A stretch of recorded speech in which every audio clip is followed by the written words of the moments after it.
చంద్రబాబు పరిపాలన అసలు బాగోలేదండి. జగన్మోహన్ రెడ్డి ఉన్నప్పుడే ప్రతి పథకం ఇంటికి వచ్చి మరి సచివాలయం వాలంటీర్ ప్రతి ఒక్కరు ఇంటికి వచ్చి మరి ప్రతిదీ తీసుకెళ్లారు. ఇప్పుడు ఏంటంటే ప్రతిదానికి సచివాలయంకి వెళ్ళాలా, సచివాలయంలో ఆధార్ కార్డులు అడుగుతున్నారు, రేషన్ కార్డులు అడుగుతున్నారు. దానికి అది పట్టుకెళ్తే మళ్ళీ ఒరిజినల్ తీయండి, జిరాక్స్లు అక్కర్లేదు అంటున్నారు. మళ్ళీ ఒరిజినల్ తెస్తే మళ్ళీ జిరాక్స్లు తేవండి, లేకపోతే పని అవుతుంది, లేకపోతే ఇవ్వండి అని చెప్తున్నారు. మీకు ఫీజు రింబర్స్మెంట్ వచ్చిందా ఈ కూటమి ప్రభుత్వంలో? రావట్లేదు, ఒక్కసారి కూడా రావట్లేదు. 2 years అయింది నేను జాయిన్ అయ్యి. 2 years సెకండ్ ఇయర్ కంప్లీట్ అవుతుంది. ఏది బీటెక్? బీటెక్.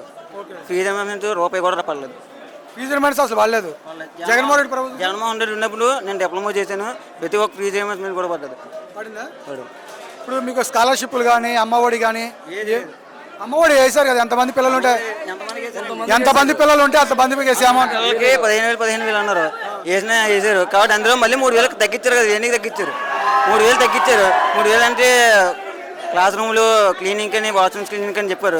జగన్మోహన్ రెడ్డి ఉన్నప్పుడు కూడా అదే కదా చేశారు. కాబట్టి జగన్మోహన్ రెడ్డి 12,000 ఇస్తున్నాడు, 13,000 ఇస్తున్నాడు, ఉన్న డబ్బులు అని దోచేస్తున్నాడు అని చెప్పారు.